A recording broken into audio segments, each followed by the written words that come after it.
ზაფხულის პერიოდში მწერებთან დაკავშირებული პრობლემები აქტუალურია. პრევენციული ზომების მიღება და დამცავი საშუალებების გამოყენება მნიშვნელოვანია, განსაკუთრებით პატარა ასაკის ბავშვებისთვის. როგორ დავიცვათ პატარები მწერებისგან და რა უნდა გაითვალისწინოს მშობელმა? ამ თემაზე გვესაუბრება პედიატრი ნინო თოთაძე. Სადაც ხდება მაღალი ტემპერატურის მატება, ხდება მომრავლება მწერებისა, როგორც არის ბუზები, ფუტკრები, კოღოები და შესაბამისად აუცილებელია სხვადასხვა პრევენციული ქსების დაცვა, მათგან თავის არიდების კუთხით, განსაკუთრებით როცა ეს საკითხი ეხება ბავშვებს. საინტერესო არის მშობლებისთვის ეგრეთ წოდებული მწერებისგან თავის დაცაცავის საშუალებები, რომლებიც ბაზარზე არც თუ ისე ცოტაა. თუმცა ძირითადად მათი უმეტესობა არის ვთქვათ იგივე ქიმიური შემადგენლობის, ხდება არაქიმიური შემადგენლობისას.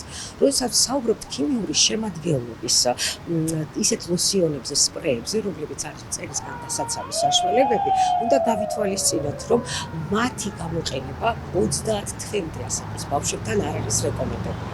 რადგან მაინც აქროვადი ნივთიერებებია და უნდა დაგვეცნოს, რომ სწორედ ამ ასაკის ბავშვებში სასუქის სისტემა ჯერ კიდევ ჩამოყალიბებული არ არის და შესაბამისად ეს აქროვადი ნივთიერება თავისუფლად შეიძლება მოხდეს მათ სასუქისებში. აუცილებელია, რომ ტანისამოსი იყოს, რა თქმა უნდა, ტემპერატურასთან შესაბამისობაში, ანუ ჰაერგამტარი, ბუნებრივი ქსოვილისგან დამზადებული, თუნდაც ბამბისგან. მნიშვნელოვანია, რომ ის ფარავდეს სხეულის ყველა ღია ნაწილს. არ უნდა იყოს კაშკაშა ფერის, რომელიც ასევე მიზიდველი შეიძლება გახდეს მწერებისთვის. სასურველია, რომ მათ ეხუროთ ქუდი. როგორც პედიატრმა ნინო თოთაძემ აღნიშნა, მწერის ნაკბენი შეიძლება გართულდეს და ორგანიზმში სერიოზული უარყოფითი რეაქცია გამოიწვიოს. მან ამ მიმართულებით მშობლებისთვის გარკვეული რეკომენდაცია გასცა.